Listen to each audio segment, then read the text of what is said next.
NBA Round 2 playoff Game 4s continue tonight on Monday. We had both teams on Sunday tie the series up 2 games apiece. We'll see if the teams can do it tonight on Monday as well. I'm going to have a deep dive breakdown analysis for both of your games this evening between Celtics, Cavaliers, Thunder, Mavericks coming up free in this video. Sides, totals, player props, all of that information for you in just a moment. Hi, this is Steve Merril, WagerTalk.com, right back here on WagerTalk TV, breaking down both your Monday night matchups in the NBA playoffs. Game 4s continue. We saw the Pacers and Nuggets both tie the series up 2 apiece yesterday on Sunday. Celtics will look to do it. The Cavaliers will look to do it. So will the Thunder tonight. Let's start, though, with that Celtics-Cavs matchup. And the one series which is most likely to have a 3-1 lead, it's probably this one, as Boston is currently an 8.5-point favorite, and it is justified. We had a strong best bet in Game 3 Saturday night for my clients at WagerTalk.com on the Celtics. I thought it was a great situational spot off the loss in Game 2. If you recall, last Thursday here on the video, I didn't have an official play, but I told you I would lean towards Cleveland plus the 13.5. As the situation reminded me a lot of last round in which Boston came a little flat against Miami and lost Game 2. They did it last year in the Eastern Conference Finals as well. They lost Game 2 at home, but they have been a better road playoff team the last couple of years. They just seem to be more focused. And yes, they're coming off a fairly easy win, but the fact that they blew the big 23-point lead and allowed it to get down to 9 rather quickly in the fourth quarter the other night on Saturday, and then they pulled ahead, won by 13. I think that'll ensure a focused effort here out of the gate. It's going to be tough for the Cavaliers, and when the Celtics are focused, it shows on the defensive side. You know, Boston lives and dies by the 3. That's what's so random about them, and it's always hard to know when they're going to be hitting them. But their defense is still top 3 in the league in several metrics, including defensive efficiency. So I think it will be hard for Cleveland to score. Whether the Celtics are scoring or not, Cleveland's going to have a tough time getting to their point total. I recommended this on Saturday here on the video, and I would take a look once again at the Cleveland Cavalier team total under 98.5 total points. Once again, Cleveland team total under 98.5. So far in 2 of these 3 games, they've had 95 or less, and I think it happens here again. So Cavs team total under 98.5. Take some of that 3-point randomness of the Celtics offense out of the equation. As far as the total in this game, we see the current total priced right now around 206 as I check the WagerTalk live odds screen. And we'll see that the last game, of course, landed under, stayed in the 199 range. It was 210.5. So they have bumped this a couple baskets lower. In fact, the first 3 games saw totals of 211, 212, and 210. Now we see a 206. But for good reason, because my mathematical rescore model in the last 2 games has hovered right around 194 and 204. Game 1 totaled around 212, but once again, my other rescores have been 204 and 194, so that's another reason why I would lean towards the Cleveland team total under, as I still think there's a little bit of value with the total under, and Cleveland is going to struggle to score the most in this Game 4. As we do every week, or every day here, every week of the season, we've done this in the playoffs. Every day of the videos, I do player props for you as we take a deep dive with just 2 games on the board. Let's dig a little bit deeper here, see if we can sign some play on, play against guys. One guy I think will bounce back with a better game for Boston is Al Horford. He played almost 39 minutes, had only 2 points, but that's because he was 1 for 7 shooting, including 0 for 6 from 3-point range. Once again, that Celtics randomness from 3-point range. Horford, 7 attempts, only had 2 points, 0 for 6 from 3. 6 of his 7 attempts did come from 3. I look for him to bounce back. His total's currently at 8.5. He only had 2 points in that game the other night, but his totals were 9.5 in all the other games. He had 11, 7, 8, and 7, and 9 in his previous 5 playoff games rather before the 2-point outburst. So I'd like over 8.5 for Al Horford here in Game 4 for the Celtics.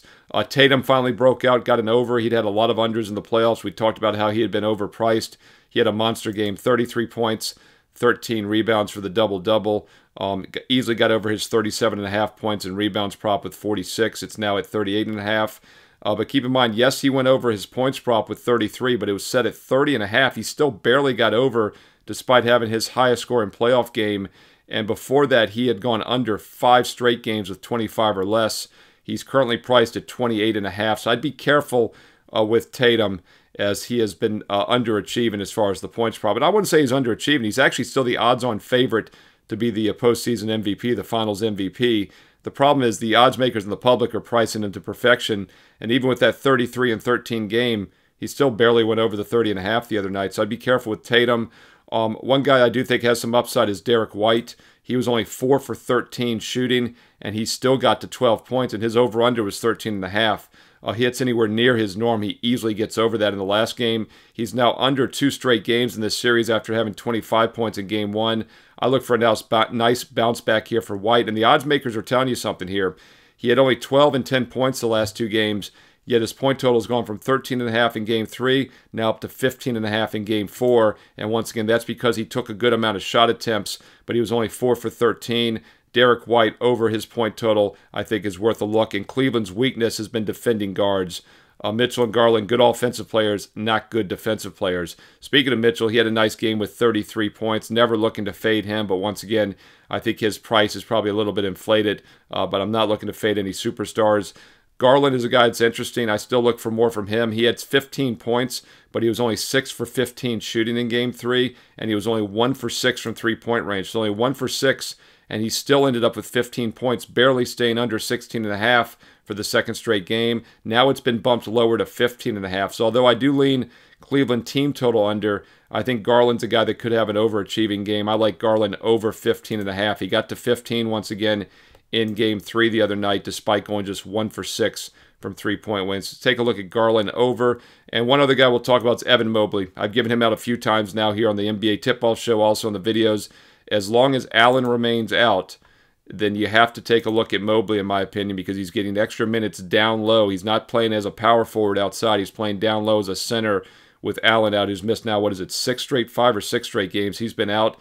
Mobley, once again, a big game with 17 points, but he fell short of his point total of 18.5. And it's interesting because they've now bumped it down to around 15. Maybe that's an indication the odds makers think Allen is going to return. We'll keep an eye on the matchup on the injury report, that is. But as last time I checked, Allen is out indefinitely with a rib injury. So he's listed as out on the injury report, yet the odds makers have bumped Mobley down a bit. I disagree with that. I think Mobley still has a lot of upside for both points and rebounds as long as Allen is out. And keep in mind, Porzingis, one of Boston's big men, is out as well indefinitely with the calf injury. So a double reason why Mobley props over points, rebounds, however you want to combine them, is worth a look, especially after he went under in Game 3. So Evan Mobley and Garland over would be my 2 Cleveland players to take a look at. Derek White and Horford over for the Celtics as well. All right, we're going to look at your late game here in a moment. Game 4 between OKC and Dallas in just a second. Quick reminder, if you're finding these videos useful, please give it a thumbs up. I challenged you on Sunday, and boy, did the likes go up big time. Thank you for the support. It honestly takes half a second. Right now, as I'm saying this, you can click the like button, and it goes a great way to keeping this content free and plentiful here on WagerTalk TV. So thumbs up, like is really appreciated. And don't forget, if you comment below, it helps as well. Take an extra half minute. If you have 30 seconds, leave a comment real quick. Just let me know if you're finding the videos useful. If you are, I will continue to do them. I've done every playoff game every day this postseason. I will continue to do so if you're finding them useful. So please comment and let me know. And if you want to include some sides and totals you like tonight in the 2 games, also player props.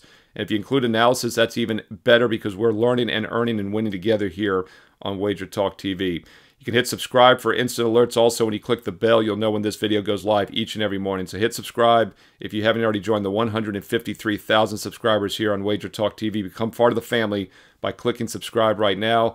And don't forget to hit the bell as well. Click that bell for instant alerts when this free video goes up each and every day during the NBA playoffs all the way through the finals next month. By the way, if you want my best bets for tonight on Monday, I do have 2 strong NBA best bets going. Each game is $25. You can get the 2-for-1 special for just $29. That's right, you get the second play for just $4 more. So once again, if you want both NBA best bets tonight on Monday, check out my page, Steve Merril, WagerTalk.com. And don't forget, I'm #1 all season this year in the NBA Units 1 at WagerTalk. And it's no surprise because I'm #1 all time in the history of WagerTalk.com in Units 1 in the NBA. And #1 once again this season, having a solid playoffs overall. And I've got 2 strong best bets going tonight on Monday. You can get them individually. You can do the 2-for-1 special or check out a discounted price for the rest of the playoffs. No promo code needed. Steve Merril, WagerTalk.com. Don't forget about the free plays. I told you yesterday on Sunday that we had cashed three straight free baseball plays Thursday, Friday, Saturday. Another free easy winner, a 4-0 under winner, the Dodger-Padre game yesterday on Sunday. So that's 4 straight baseball free winners to finish the week. We go for another free winner tonight on Monday. Check out that daily free play. It's usually in baseball this time of year. Great way to build your bankroll. And it's a game that just missed the cut. I'm very selective, maybe 1, 2, 3 best bets at most each day in all sports. So that free play is pretty strong, and that's why they continue to cash. We hit our 4th straight free baseball play yesterday on Sunday. Check it out, Steve Merril, WagerTalk.com. Get there quicker with shortcut WT.buzz/SM. All right, let's look at your late night game. By the way, both these games are on TNT National TV tonight on Monday. Always like to try to give you some public consensus data. Pretty neutral in both games on the sides, but the public is leaning towards the over in both games. Once again, not a surprise. Public generally plays overs, especially TV games. But if I had to say the public sentiment for each game would both be towards the over more than either individual side, and that is the case here with the OKC-Dallas game. But I don't disagree with the public. I agree with them in this one, and we do get some adjusted line value. One of the reasons the NBA playoffs is such a great moneymaker year in and year out is because the adjustments the odds makers make and the betting public over and under reacts from one game to the next. And this is another example. We saw them open this total at 215. It has already been bet down to 213, which is much lower than the first 3 games, 218, 217, 216 and a half. And only two of the 3 games have stayed under, but it's been misleading. Game 1 was a 22-point blowout win for OKC, so that's why it stayed under. But if you look at the pace, it was still pretty fast. My rescore came out to 233.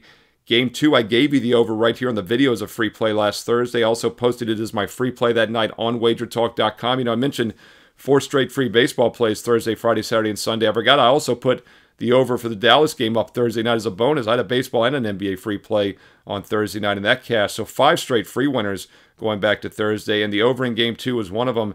Landed 229. The in-game totals for a while were in the high 230s. And my rescoring model came out to 229. 223 if you add in some turnovers. There weren't many turnovers in that game. And then my rescore for Game 3 the other night was exactly 223. So the last 2 games have scored 223 each, yet they've dropped this total even lower now to 213. So I do like the over here between OKC and Dallas, and I like the fact that the last game was low scoring because neither team shot that well. Dallas actually won at home despite shooting less than 43%. Each team only hit 33% from three-point range. Mavericks only shot 64% from the free throw line. Had they shot their normal percentages based on the pace, the game would have gotten up and over. Both teams ranked top 10 offensive efficiency this year in the NBA. Both ranked top 10 in pace and possessions. So I like the over in this game. My only concern once again would be OKC coming off the loss. They are a good defensive team, maybe a little bit more defensive focus. But OKC team total over probably worth a look if that's your concern, as that takes their defense out of the equation. And Dallas has been a very mediocre defense at times, and after back-to-back wins, could see them coming in a little bit complacent in this game. So either the full game over is worth a look. I do like the over 213, or you could play the OKC team total over 106, 106 and a half. Either way, I do think this game will be higher scoring than the odds makers are saying. Let's look at some player props for you in this one. As I mentioned, neither team shot that well in Game 3. It stayed under. Since I do lean over, though, I'm looking for some over props to play. We'll start with OKC. Dort, who was only 3 for 9 shooting, only 2 for 7 from the field, he still got to 8 points, and his total is priced at 9.5. But he has had 8 or less in all 3 of these games, and he's more of a defensive guy for OKC, looking to shut down Doncic and their other key players, Kyrie Irving. So I'd be careful with Dort, even though he probably will have a better shooting game overall. He just isn't a big part of that offense. The big 3 really is Gilgeous-Alexander, obviously, Chet Holmgren, and the guy I've talked about a few times, Jalen Williams. He had only 16 points, barely stayed under his 16.5. Now he's back up to 19.5 after having 20 in Game 2 and 18 in Game 1. He didn't shoot well in Games 1 and 2, still finished with 18 and 20 points. The odds makers have bumped this higher, which tells me they think he's going to play a bigger role as well. Jalen Williams over 19.5 could be worth a look here. SGA is a superstar. We're never looking to fade those guys, but once again, as I've said with most of these games, you're not getting value playing the over with the superstars, but I'm in no hurry to fade one of the best players in the NBA. Chet Holmgren is interesting. He was 5 for 9, but he was 0 for 2 from 3, and he still ended up with 13 points. And this is a guy whose point total is around 14.5, 15 here. He is maybe due for a breakout game, so Holmgren over could be worth a look as well. As far as the Dallas props, we've talked about the injury report with Doncic with the knee. He has not looked as healthy. He was just 1 for 8 shooting from 3 a couple nights ago, and then he bounced back. That was in Game 2. He bounced back going, 5 for 8 in Game 3. They win that game. Now, in Game 2, he bounced back going 5 for 8. He was 1 for 8 in Game 1. think 5 for 8. What was it? 5 for 8 in game 2. Well, he was only shooting 1 for 4 in game 3 the other night, or the other afternoon on Saturday. That knee's not healthy. He's still hitting below 25% for the postseason from three-point range. So I think we have to be careful with him. And his assist numbers have been surprisingly low. He only had 5 assists in game 3. And of course, he did not even get to the 9, which he had averaged in almost every other game in game 2. So don't know what to make of Doncic. I do think he's still a bit banged up, and that's another reason why if you're worried about the total for the game, the OKC team total over might be a safer option. I still wait for Kyrie Irving to pick up the slack. He did play better with 22 points in Game 3 the other day after just 9 points in Game 2, but it's really amazing that Dallas has won back-to-back games with Kyrie totaling just 31 points the last 2 games.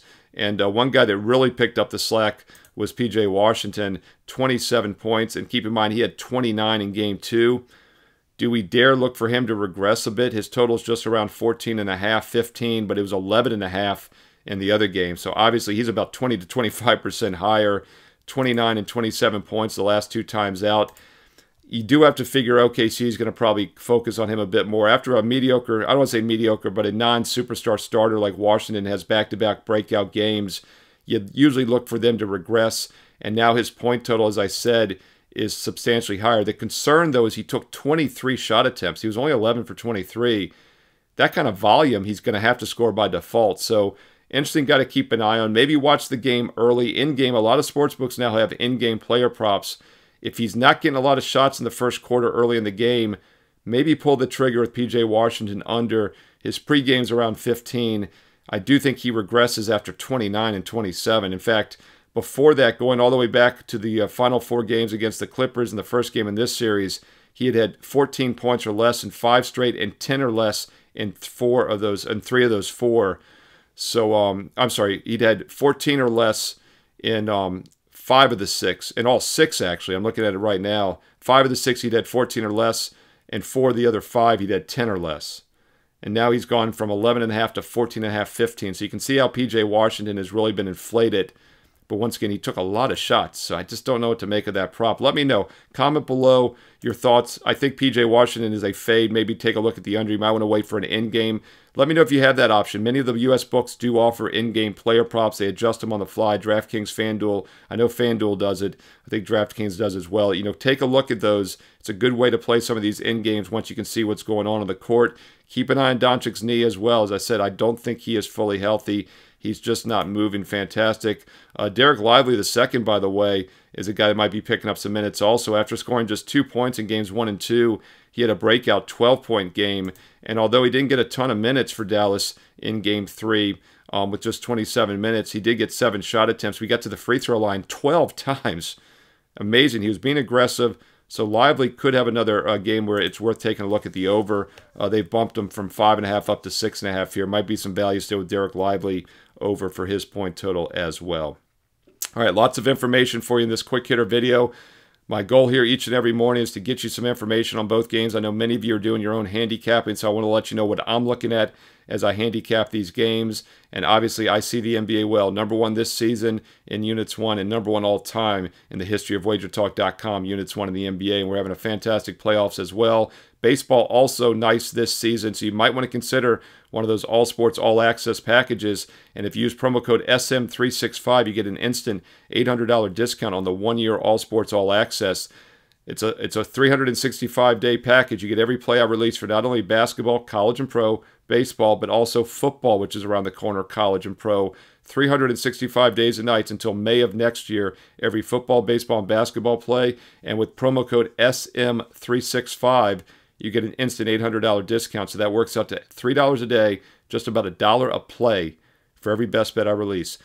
If I have a game, my clients get it. I'm extra selective. We average about 2 to 3 plays a day in all sports, and it has paid off monster profits over the last several seasons since I joined WagerTalk.com, and I've won consistently as a full-time professional handicapper for nearly 30 years now. I started in 1996, been doing this for more than half my life. I know how to win. The NBA playoffs have been a consistent moneymaker for decades, and it's holding up nicely once again this year. If you'd like to get the rest of the NBA playoffs, we do have a special price this week on the playoff package. Or if you want to try me out tonight, I do have 2 strong NBA playoff best bets for Monday. Each is available for $25, or make the 2-for-1 combo for just $29. You're getting the second game for just $4 more, so you don't have to decide which one to get. Get them both, bet consistently every day, play all the games consistently, and win big long-term with an investment approach. This is a great way to make money and have fun along the way, but you got to decide if you're playing for fun or if you're playing to win. If you're playing to win and play consistently, you will come out ahead with my best bets. And don't forget about those free plays. 4 straight baseball plays, Thursday, Friday, Saturday, Sunday. I had a free NBA play on Thursday as well, so 5 straight free winners as we head into this new week. Check those out each and every day on my page, Steve Merril, WagerTalk.com. Get there quicker with shortcut wt.buzz/sm. Don't forget to follow me on Twitter and X at Steve Merril. 2 R's, 1 L at Steve Merril on Twitter and X. You can also follow me on Instagram. I post free plays throughout the week on IG along with WagerTalk. And don't forget, I read all the comments and I reply back. I truly read all the comments and I try to reply back. Can't always get to all of them. There's hundreds coming in, but I do appreciate the support. Test me. Comment below. Let me know your thoughts on these games Monday night. Both games Sunday tied up two games each in each series on Sunday. Which series do you think is more likely to go 2-2? Thunder Mavericks, Celtics Cavs? Are they going to both go 3-1? Let me know your thoughts, who you like tonight, sides, totals, player props, anything else you're looking to bet here. Throw in some hockey and some baseball. Hey, we can talk all sports here on Wager Talk TV. And don't forget, take half a second if you didn't do it earlier and hit thumbs up. Click the thumbs up like button, as it goes a long way to keeping the content free and plentiful here on Wager Talk TV. Click subscribe if you're not already a member of Wager Talk TV. And don't forget, hit the bell as well if you want an instant alert when this video goes live each and every day, because I'm doing every day of the playoffs, every game. I've done every game and I'll continue to do so. Comment below if you're finding them useful and I'll keep it coming. And click that bell for instant alerts. And be sure to stay tuned here to Wager Talk TV for more great baseball and basketball content coming up next.